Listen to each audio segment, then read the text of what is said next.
আসসালামু আলাইকুম। আজকের ক্লাসে স্বাগতম। আমরা আজকে নাদিয়া হাদা যে পৃষ্ঠা হল আজকে 13 নম্বর পৃষ্ঠা নিচের অংশ করবো, আর হলো 14 নম্বর পৃষ্ঠা। দেখো আমরা কিভাবে পড়তেছি, তোমরা মনোযোগ দেখো। বা জবর বা, বা আলিফ জবর বা, মদ হবে। আমরা জানি জবরের পরে যদি খালি আলিফ আসে মদ হবে। তাজের তি, তায়াজের তি, সাবিস সু, সাবিস সু, জিম জবর জা, জিম আলিফ জবর জা, হাজের হি, হায়াজের হি, এবার মদ হবে।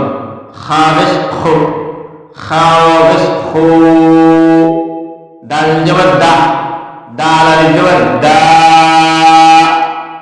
জালজের জি, জালিয়াজের জি, মদ হবে। যেরকম এখানে আসলে মদ হবে।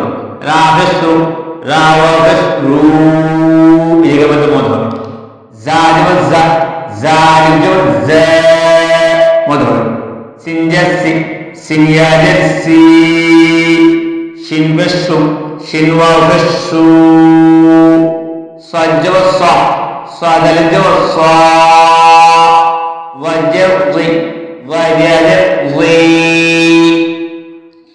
তাবিস তু, তাবিস তু, মোটা আওয়াজ হবে। তু এভাবে। জা জবর জা, জা আলিফ জবর জা, আইন যে ওই, আইন ইয়াজে ওই, গাইনবেস গু, গাইনবেস গু, এখন হলো যে ফা জবর ফা, ফা জবর ফা, কাবজের পে, কাফিয়াজের পে, কাবজের কি, কাফিয়াজের কি, লাম জবর লা, লাম আলিফ জবর লা। আশা করি আজকের ক্লাসটা ভালো হয়েছে। যাদের ভালো লাগছে আপনারা সবাই লাইক করবেন, কমেন্ট করবেন। আল্লাহ হাফেজ।